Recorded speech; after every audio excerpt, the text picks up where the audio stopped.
ಕಾನೂನನ್ನು ಉಲ್ಲಂಘನೆ ಮಾಡಿರುವ ಬಗ್ಗೆ ದಂಡಿನ ಶಿವರ ಪೊಲೀಸ್ ಠಾಣೆಗೆ ಈಗಾಗಲೇ ದೂರು ಕೊಟ್ಟಿದ್ರೂ ಕೂಡ ಯಾವುದೇ ಕ್ರಮ ಕೈಗೊಂಡಿಲ್ಲ. ಈ ಕೂಡಲೇ ತಹಶೀಲ್ದಾರ್ ಅವರ ಮೇಲೆ ಎಫ್ಐಆರ್ ದಾಖಲಿಸಿ ಕ್ರಮ ಜರುಗಿಸಬೇಕು ಅಂತ ಕರ್ನಾಟಕ ರಾಜ್ಯ ರೈತ ಸಂಘದ ಜಿಲ್ಲಾಧ್ಯಕ್ಷ ಕೆಎಸ್ ಧನಂಜಯರಾಧ್ಯ ಆಗ್ರಹಿಸಿದ್ದಾರೆ. ಅವರು ತುರುವೇಕೆರೆ ತಾಲೂಕು ಕಚೇರಿ ಮುಂಭಾಗ ಸುಮಾರು 12 ದಿನಗಳಿಂದಲೂ ಧರಣಿ ನಿರತ ರೈತರ ಗೂಡಿ ಮಾತನಾಡಿದ ಅವರು, ಕೋಳಘಟ್ಟ ಸರ್ವೆ ನಂಬರ್ 55ರಲ್ಲಿ ಮಹಲಿಂಗಪ್ಪ ಎಂಬ ರೈತ ತನ್ನ ಜಮೀನಿನಲ್ಲಿ ನೆಟ್ಟಿದ್ದ ತೆಂಗಿನ ಗಿಡಗಳನ್ನು ತಹಶೀಲ್ದಾರ್ ವರ್ಗಾವಣೆಗೊಂಡಿದ್ರೂ ಕೂಡ ಏಕಾಏಕಿ ಕೀಳಿಸಿರುವುದು ಅಕ್ಷಮ್ಯ ಅಪರಾಧವಾಗಿದೆ. ಕಾನೂನನ್ನು ಉಲ್ಲಂಘನೆ ಮಾಡಿರುವ ಬಗ್ಗೆ ದಂಡಿನ ಶಿವರ ಪೊಲೀಸ್ ಠಾಣೆಗೆ ಈಗಾಗಲೇ ದೂರು ಕೊಟ್ಟಿದ್ರೂ ಕೂಡ ಯಾವುದೇ ಕ್ರಮವನ್ನು ಕೈಗೊಂಡಿಲ್ಲ. ಈ ಕೂಡಲೇ ತಹಶೀಲ್ದಾರ್ ಅವರ ಮೇಲೆ ಎಫ್ಐಆರ್ ದಾಖಲಿಸಿ ಕ್ರಮವನ್ನು ಜರುಗಿಸಬೇಕು. ಆ ಭೂಮಿಯನ್ನು ದುರಸ್ತಿ ಮಾಡಿ ಅನುಭವದಲ್ಲಿರುವ 45 ರೈತರಿಗೆ ಹಕ್ಕುಪತ್ರಗಳನ್ನು ನೀಡಬೇಕು. ಅಲ್ಲದೆ ಪರಿಸರ ಸೂಕ್ಷ್ಮ ಪ್ರದೇಶದಲ್ಲಿ ಗಣಿಗಾರಿಕೆ ನಡೆಸಲು ನೀಡಿರುವ ಗುತ್ತಿಗೆಯನ್ನು ರದ್ದು ಮಾಡಿ ಯಂತ್ರಗಳನ್ನು ತೆರವುಗೊಳಿಸಬೇಕು. ರೈತರಿಗೆ ಜಮೀನಿನಲ್ಲಿ ನೆಟ್ಟಿದ್ದ ತೆಂಗಿನ ಸಸಿಗಳನ್ನು ಕೀಳಿಸಿ ಉಂಟು ಮಾಡಿರುವ ನಷ್ಟವನ್ನು ತಹಶೀಲ್ದಾರ್ ಅವರೇ ತುಂಬಿಸಬೇಕು. ಮುಖ್ಯವಾಗಿ 12 ದಿನಗಳಿಂದಲೂ ಅಹೋರಾತ್ರಿ ರೈತರು ತಾಲೂಕು ಕಚೇರಿಯ ಮುಂದೆ ಧರಣಿ ಸತ್ಯಾಗ್ರಹ ಪ್ರತಿಭಟನೆ ಮಾಡ್ತಿದ್ರು ಕೂಡ ಸರ್ಕಾರಕ್ಕೆ ಒಂದು ವರದಿಯೂ ಕೂಡ ಹೋಗಿಲ್ಲ ಅಂದ್ರೆ ತಾಲೂಕು ಆಡಳಿತದ ವೈಫಲ್ಯ ಎದ್ದು ಕಾಣ್ತಾ ಇದೆ.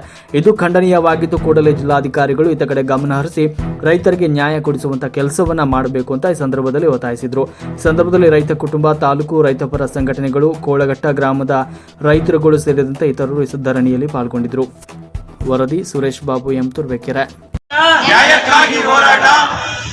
ಇವತ್ತು ನಮ್ಮ ಹೋರಾಟ 12ನೇ ದಿನಕ್ಕೆ ಕಾಲಿಟ್ಟಿದೆ. ಏನು ಕೋಳಘಟ್ಟ ಗ್ರಾಮದಲ್ಲಿ ಕಲ್ಲು ಗಣಿಗಾರಿಕೆಯಿಂದ ಸುತ್ತಮುತ್ತಲ ಜನರಿಗೆ ಅಪಾರವಾದಂಥ ತೊಂದರೆ ಆಗ್ತಾ ಇದೆ, ನಷ್ಟ ಆಗ್ತಾ ಇದೆ. ಸರ್ಕಾರದ ಗಮನಕ್ಕೆ ತಂದರೂ ಸಹ ಸರ್ಕಾರ ಸ್ಪಂದಿಸ್ತಾ ಇಲ್ಲ. ಈ ಸಂದರ್ಭದಲ್ಲಿ ತುರುವೇಕೆರೆ ತಾಲೂಕಿನ ಸಮಸ್ತ ಜನಪರ ಸಂಘಟನೆಗಳಲ್ಲಿ ನಾನು ವಿನಂತಿಯನ್ನು ಮಾಡ್ತೇನೆ, ತಾವೆಲ್ಲರೂ ಸಹ ಈ ಹೋರಾಟದಲ್ಲಿ ಪಾಲ್ಗೊಳ್ಳಬೇಕು, ತಾವೆಲ್ಲ ಭಾಗವಹಿಸಿ ತಮಗೆ ಬೆಂಬಲವನ್ನು ಕೊಡಬೇಕು ಅಂತೇಳಿ ಕರ್ನಾಟಕ ರಾಜ್ಯ ರೈತ ಸಂಘ ಹಾಗೂ ಹಸಿರು ಸೇನೆ ತುಮಕೂರು ಜಿಲ್ಲೆಯ ಪರವಾಗಿ ತಮ್ಮಲ್ಲಿ ಕಳಕಳಿಯ ವಿನಂತಿಯನ್ನು ಮಾಡ್ತೇನೆ.